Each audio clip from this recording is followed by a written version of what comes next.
Salut à toutes et à tous, et surtout bonne année 2025. Étincelle, je vous souhaite le meilleur, santé, succès, amour, et surtout une année riche en découvertes, reconnexion et épanouissement. Nous sommes à l'aube d'une nouvelle année, un nouveau chapitre, une opportunité de redécouvrir qui nous sommes réellement. Et c'est justement le cœur du sujet que je vous propose d'explorer aujourd'hui. Dans cette quête d'identité et de savoir, une question essentielle se pose. C'est qui un kami ?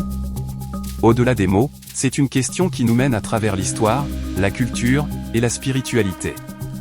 Une invitation à plonger dans nos racines et à reprendre ce qui nous appartient, notre héritage. Alors si toi aussi, tu veux comprendre ce qu'être kami signifie.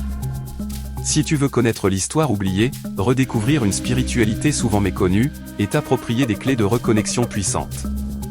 Reste avec moi, car aujourd'hui, je t'invite à explorer. C'est qui un kami ? Histoire, réappropriation culturelle et spirituelle. Installe-toi confortablement et prépare-toi à voyager dans le temps et l'espace. C'est parti. Kami. Ce mot mystérieux, puissant, résonne comme un écho venu d'un passé oublié. Mais que signifie-t-il vraiment ? Pourquoi ce mot revient-il aujourd'hui chez les Africains et les Afro-descendants qui cherchent à se réapproprier leur histoire et leur identité spirituelle ? C'est ce que nous allons découvrir dans cette vidéo. Pour comprendre ce que signifie être kami, nous allons revisiter nos racines. Je m'appuie sur les œuvres et les enseignements de ceux qui nous ont éclairés. Le grand Cheikh Anta Diop, qui a démontré la centralité de l'Afrique dans la civilisation humaine. Doumbi Fakoli, ce messager qui nous a rappelé la puissance de nos traditions spirituelles. Omotin Kalala, infatigable explorateur de notre patrimoine historique. Mbog Basson, défenseur d'une spiritualité africaine universelle. Et bien d'autres encore, comme Félicien Agbo ou Théophile Obanga, qui continuent de nous guider. Partie 1, origines historiques du mot kami. Kami vient du mot kemé ou kémé, qui désignait l'Égypte antique dans sa langue originelle. Ce mot signifie littéralement terre noire. Pas à cause de la couleur du sol du Nil, mais pour désigner les habitants eux-mêmes, un peuple noir et fier de son identité. Cheikh Anta Diop, l'un des plus grands historiens africains, a révélé que les anciens Égyptiens étaient des Africains noirs. Leur civilisation, si souvent détournée par l'Occident, est en réalité une partie intégrante du patrimoine africain.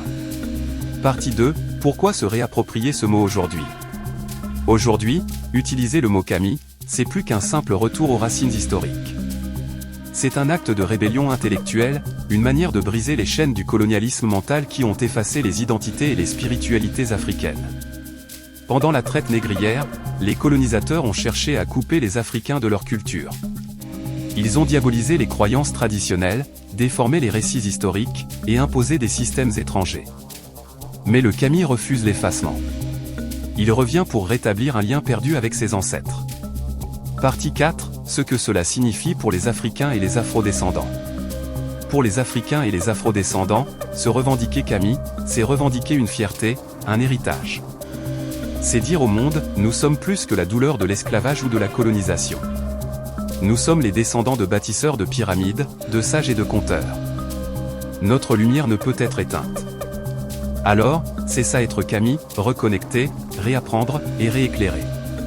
Ce n'est pas un simple retour en arrière, mais une marche en avant avec les leçons du passé pour construire un futur plus fier, plus équilibré, et profondément ancré dans l'âme africaine.